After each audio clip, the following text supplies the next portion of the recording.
Mountain fitness. People ask me all the time how to get fit for the mountains. Actually, no one's ever asked me that, but I'm gonna tell you anyway. If you're planning a trip to the mountains and you think that your fitness from the gym is gonna cross over and you're just gonna be able to dominate out there, maybe you should be sure that you're training for the right things. I think one of the biggest misconceptions people have is they think that if they just go and get good cardio, that they can go and it's gonna translate, but that's not always the case. The problem is you can always keep going. It's up there. There's like way too much ground to cover everywhere. It's just like 10 more minutes, 10 more minutes. I've gone with people out into the mountains and they could crush me in the gym, but when we get out there, they're wanting to kill me. Go with Laura, they said. It'll be fun, they say. Adventures all day in Stick Mountain.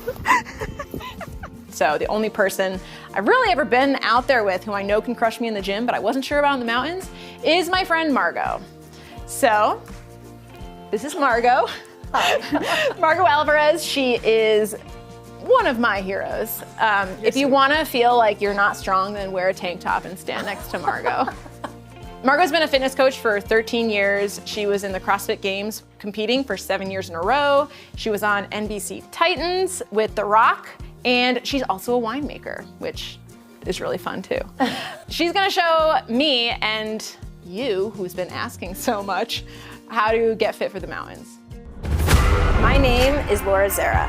Keep on face. I'm a survival and backcountry specialist. Don't fall into that trap. We just got chased down the mountain by a very angry swarm of bees. I have a hard time explaining what I do and what my life looks like, but it's way easier to just show you. Javelin of another elk to get the ivory out. It's just not the best spot to be. Learn what it takes to become DECIVILIZed. We're pretty much just walking on the side of a cliff casually. It's great that Heather's not scared of heights at all. Not at all. Not at all.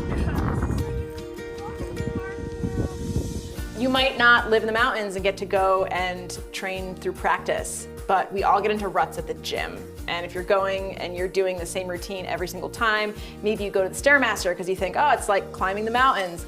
Every step that you're taking is calculated, exactly measured, exactly the same. You're not slipping, falling, having to balance as much, and it doesn't necessarily translate when you're out there. It's just very one-dimensional. I think that's a great point because I know I have not done a lot of outdoor hunting or mountain hiking. I've done some hiking, but the training that I have done in the gym has been so diverse and so spread across the variety of implements and time domains that has actually allowed me to take my fitness in the gym and actually implement it on the mountains. And I know that going into it, I was a little hesitant and nervous. So I was like, I know Laura, this is her jam. She's gonna kick my butt. And I need to make sure that I can keep up. And I was a little behind for sure the entire time, but I think with my capacity, long pieces like long walks, long hikes definitely help implement to the mountains, but also the strength of doing box jumps, doing single leg movements, being able to not only squat and lunge movements in the gym, but that helped me squat and lunge my body with a pack out in the mountains. So grateful for that. I was really impressed because I tried to crush her soul. And I took her to the most rugged areas that I knew of and just went uphill basically for hours on end. And I figured I was gonna have to really slow it down, but I'm like, man, I'm really out of breath, and Margaux's right behind me. So I knew at that point, I was like, I gotta talk to Margaux because there's stuff in the off season when there's a lot of snow, when I'm traveling, whatever, that I can be doing so that I don't have to spend a week in the mountains to get in shape again. I could be doing that all the time, and that always helps reduce the risk of injury when you're getting back into it and you're not as strong as you were. We're so close, that's a lie. Cardio, super important. We all know that. It helps you get up the mountain for sure. You also need to work on some balance things, but if you have general cardio, you're gonna be able to walk up a hill. Oftentimes though, it's the down that I find way more difficult. You're tired, you've been walking uphill all day, you're going back to camp, and all of a sudden you're exhausted and it's actually more strain on your legs. You need more strength in your legs going downhill than you realize until you're exhausted and you try to do it. So being able to train for that, it's kind of hard. I mean, how do you get to the point where you can, where you're training specifically for that movement? Because it's kind of a weird movement to mimic. I agree, and I think like walking downhill is a good implement, but if you're taking that away and you're trying something different, training that specific movement where your knee is going to be over your toe, or you're trying to work against gravity, so you're not having all that momentum. Because I know when we went downhill, there was a good handful of times I was like, man, my quads are smoked, my legs are tired, but I have to continue to keep moving because that's the only way we're gonna get back down there. So training those pieces I think are huge. And there's a couple pieces that I've implemented that I actually like. Walking backwards has been huge. So I've started with like 5 minutes of walking backwards.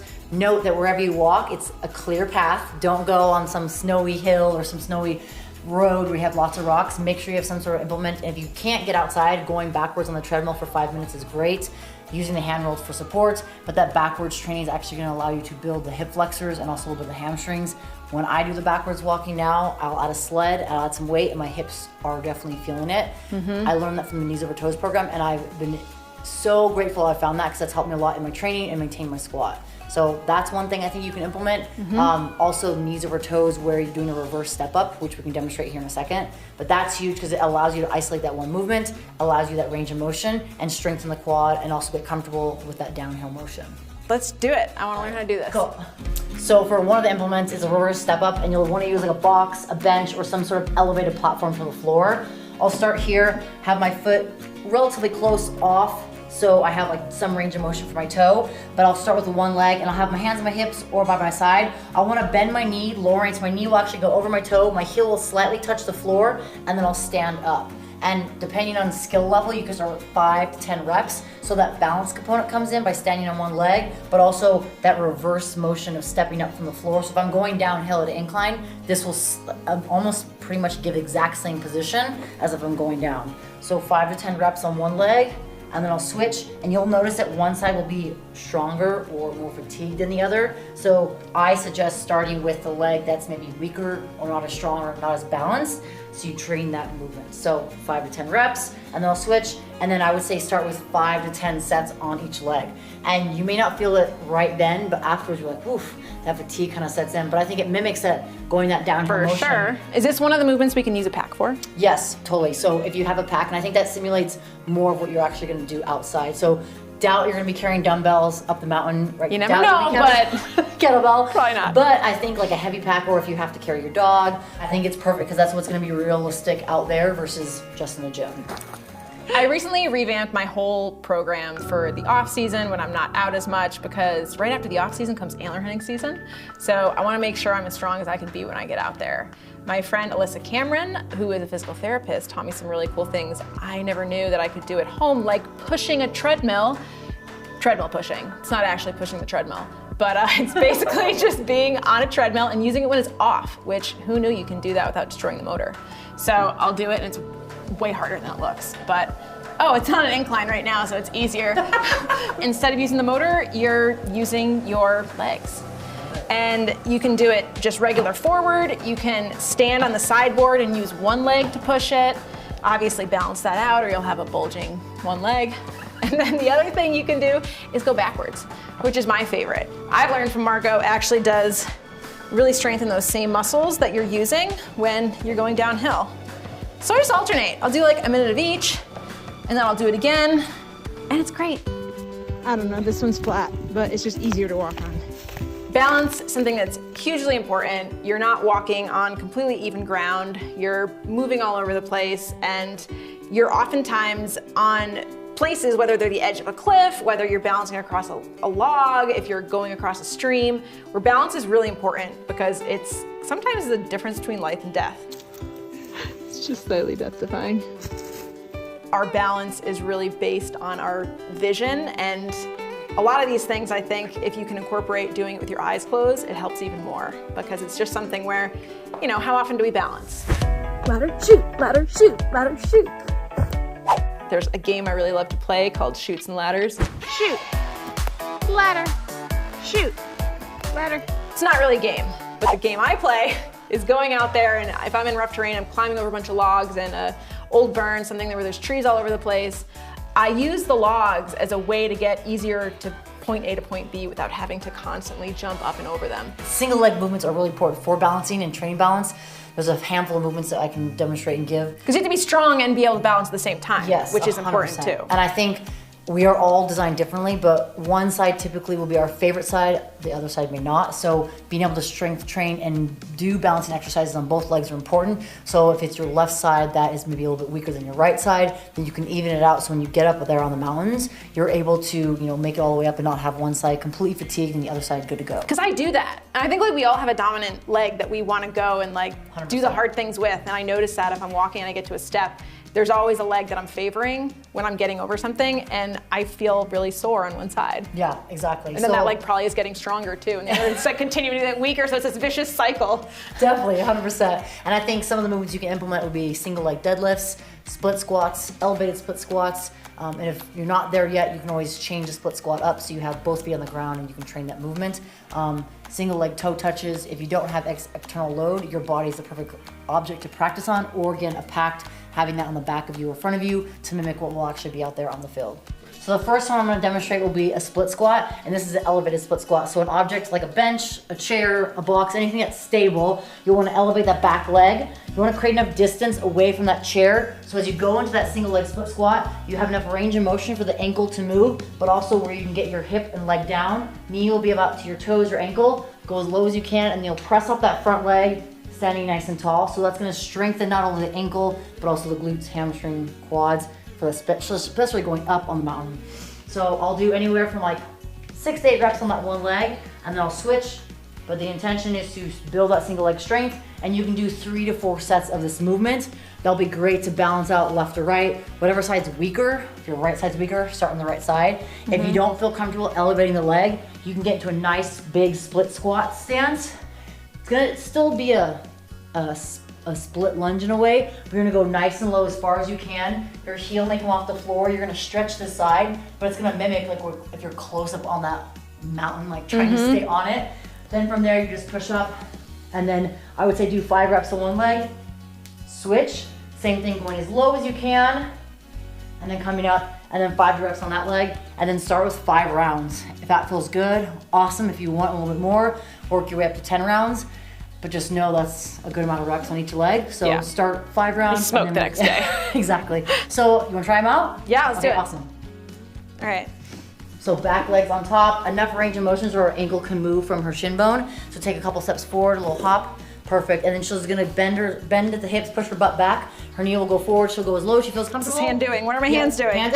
Exactly. So she's gonna press up that front leg, engaging the quad and then also the glute. Perfect. So then she can do a couple reps there. Switch, opposite side. Beautiful. And again, you're building single leg strength. Like you said, the ankle. I think the important element, like you said, you're not gonna have a solid ground to be against. So being comfortable, changing that up. Awesome. Ooh, that was my head. Snap, crackle, pop. Perfect. Amazing. Awesome. Awesome. So cool. then, those are 2 of the movements I really think that are important. Split squat elevated, or just a traditional long lunge split squat. Another movement I think would be great would be also single leg deadlift. And you don't have to use movements or dumbbells or an external load. You could use a backpack if you want. Oh, yeah. But you'll start pretty much here, kind of like one leg planted or grounded, other legs up. And you can always touch the floor if you need be. But you'll push your butt back, keep your hips square to the floor. Almost think of like a toe touch where I'm reaching as far down as possible, but I'm keeping my back flat. I might feel a stretch in the back of my leg, but I'm balancing, challenging myself and coming back up. So 8 to 10 reps on one leg, switch, same thing, push the butt back, reach as far back as possible, and then standing all the way up. But I think it's important to really focus on getting that range of motion and also building that strength in that one leg. You wanna give it a go? Yeah. Awesome. All right, so slight bend in this knee that I'm doing it on. The knee. Perfect. And Other leg then, will go back. Yep. Keep your hips square to the floor, hands be by your side. Keep the back flat and go as low as you can go while keeping the back flat. Awesome. And if you touch the floor, awesome. If not, stand on it. Oh, good. Good. So then, And I'm like, it's amazing because I feel like I have good balance, and then I do some of these, and I'm like all over the place. Yeah. No, great. I think they'll be great to incorporate because then especially if it's a soft surface like this, whether you're barefoot or in some sort of shoe content, like enclosed case, that will allow your body to adjust. And The enclosed foot casing. Well, I'm trying to give an example because I know you love being bare feet. So I'm like, all right, if your shoe is around the foot, it's enclosing the foot. I also love eating sausage, and it makes me think of an enclosed sausage casing, and now I'm never going to choose the same way again. Anyway, I'm getting a little off track. Must be hungry. But yeah, so those are some examples of some movements you can incorporate. Always can challenge it by adding loads, dumbbells, a pack, anything that will challenge yourself. And I think if you start with body weight, just yourself, you'll be great. As you get better and more experienced and you get stronger, adding the load will make it easier when you get out to the mountains. Margaux just straight up crushing it. Another great movement to implement would be dumbbell step-ups or just regular step-ups. We have a chair here, but I highly recommend using a stable object like a bench, a box, anything that's hard and stable. You just don't want this object, whatever you're standing on, to move. So a traditional step-up, you're standing close to the object, you'll step up with that one leg, standing nice and tall, and you can step down with that same leg or alternate and switch, right? So I prefer like to stand up with that one leg, I'll come up, step back down, and then I'll do so many reps on that one leg, and then I'll switch and do the other legs. I think this is great when you go out to the mountains, that stepping up, almost like a lunge, but also like I'm picking up, strengthening my hip flexor, but then as I press through, I'm strengthening the glute, hamstring, and quad to press up. Because I know when we went out there, you're spending a lot of time at this incline and you're constantly taxing those hip flexors, so I think this is a great movement. So if you can do it at home, body weight, perfect. If not, grab a set of dumbbells.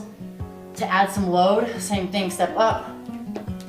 And then again, alternate legs, don't do all the same leg. This is when I notice which leg I always step up with because I'm wanting to do that. And Like, let me just step with my right leg. yeah, totally. If you don't feel comfortable with dumbbells, just leave them out and just do body weight. But I think what's more realistic for you, grabbing a pack. Yeah. So let's grab that and try that out.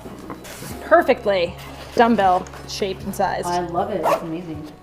I think it's perfect to mimic the same motion that you're out there on the mountains, stepping, climbing. So we'll do 4 on each side. How's it feel? Wow, I'm really overthinking this. I think it's perfect because it mimics again, like you might not be taking these big of steps out there, but you're still strengthening your hip flexor. Yeah. You're simulating that cardio piece. I mean, you could do 50 reps, 100 reps per time, or you could break it up where it's like, cool, I'm gonna do 30 reps, take a little bit of break, do some other movements, do some squats with the pack on, do some lunges with the pack on. Just simulates the entire movement, so doing great. High five. Thanks. But again, love this movement, step ups, whether it's a dumbbell or a pack, how to incorporate them anywhere from 8 to 10 reps on each leg for about 3 to 4 sets. Really helps when you have a friend who just tells you you're doing great too. It's really good for morale. Encouragement. Yay! That's where we just came up from, and I just want to talk about the fact you can't even see the hill because it's so steep. And this crushed it. It's all sand. Like, you can't even get. You take like 2 steps forward and then slide back. Yeah, you just can't even really describe how ridiculous this is. Oh, and in the background, we were fishing on that river yesterday. So There's something else I found that translates pretty directly to being outside is using a 2x4, which is something a lot of people have lying around, and incorporating movements on that. And one I really like is using a band and putting it around both of your ankles, and then walking in a line, balancing on this 2x4. Wow, it's really hard for me to say. And doing these circles where I'm bringing my foot out and around, and you're kind of compensating to balance, but you have resistance happening on both legs. So it's harder than it looks. Not only is it working on balance, but it's helping to strengthen your hips and do it in a way where you can kill 2 birds with 1 stone. Make sure the bird's in season before you kill it.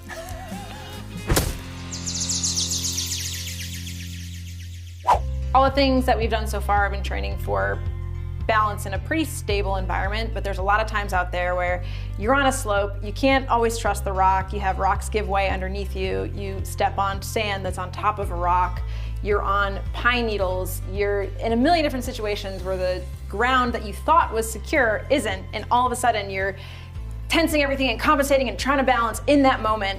And that's when falls can really happen, especially if you're already exhausted and you're already pushing yourself to the limits. So it's something that training for is great if we can do it here. But I think if we added in some plyometrics or some dynamic movements, such as burpees, single leg jumps, broad jumps, burpee broad jumps, power cleans, anything that where you're working on the explosion, but also the plyometrics. So like if I do a burpee, I like drop to the floor. I mean, I could roll around left and right, but it's that explosion and the ability to get yourself literally off the floor and up in the air.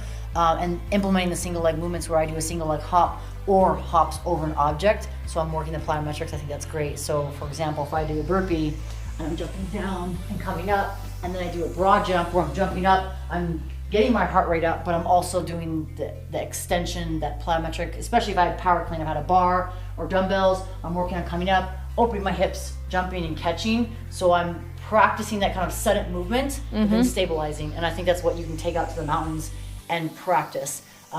We talked about the single leg movement, so progressing that to do a pistol where you build the leg strength. So if you fall to the ground and maybe your leg's stuck or like something, an object is blocking it. So if you go all the way down, like, and my leg's trapped, how can I have that leg strength to stand up all out of there, right? And I could even add an element where I go down and then I jump up to add a little more explosion, and it'll fatigue you, but if you're practicing that here, exactly, and you take it out there, it'll put you in a pretty good position to be more comfortable.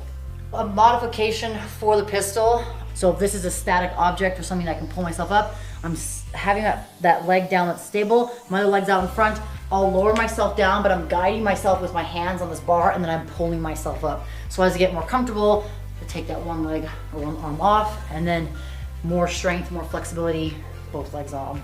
So just work your way up there. It requires a lot of strength, but also flexibility of the ankle, the calf, and the knee and the hip. So starting progressing and then slowly getting there. Want to try?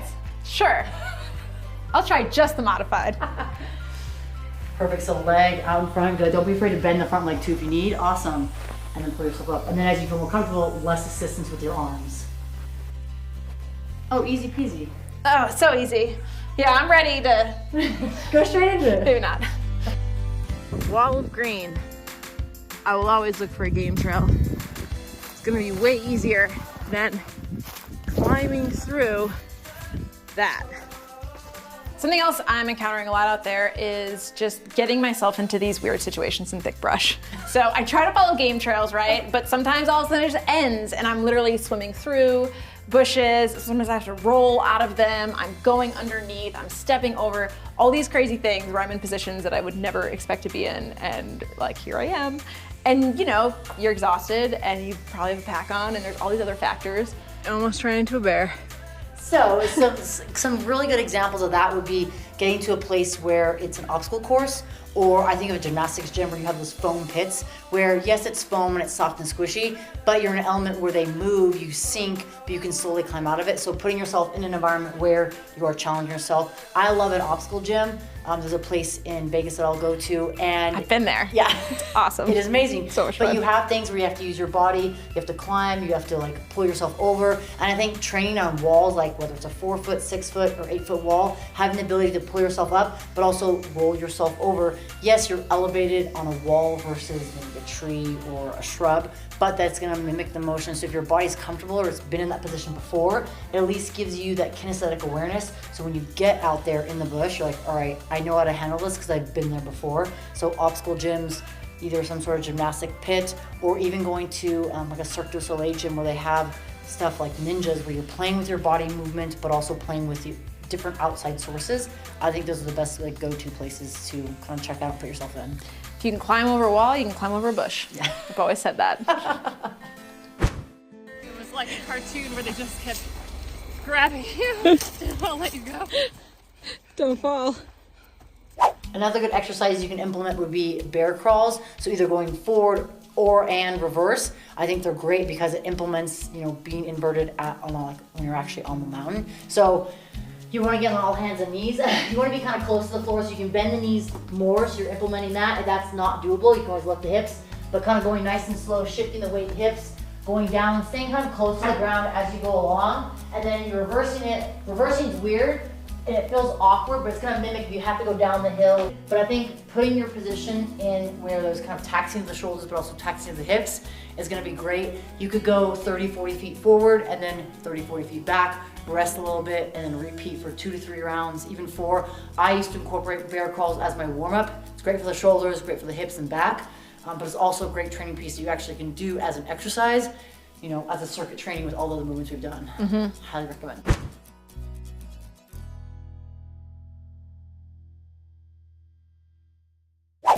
If the exercises that you're doing will allow for it, then I I think it'd be great to train in the shoes you're gonna be wearing out in the mountains, whether it's boots or more minimalist shoes like I usually wear. It's nice to do the exercises in what you're gonna be wearing if you can. I agree, that will allow for some practicality for training in the gym with those implements and then taking them out to the mountains. If for whatever reason the movements don't allow for it, then whatever athletic shoe you like to use. But I think it's important to build your fitness in the gym so you can take that out and then use it on the mountain. I know that helped me a lot, having some sort of basic fitness to get out there, but I know if I can elevate my outdoor fitness and keep up with you, I won't be as slow. I mean, I just feel like I need to be in tip-top shape when I'm coming out of my slowest time of the year. So getting to do these is really gonna help me out for antler hunting, which is the most important thing. Exactly, and I think, like I said, the exercises we demonstrated are just some movements you can incorporate, add into your training to help feel better and stronger out there on the mountain. And of course, working hard is very fun and very important, but also winding down with some wine. I'm so in. Yes, let's do it. So some wine and some shoots and ladders. This is like a perfect day.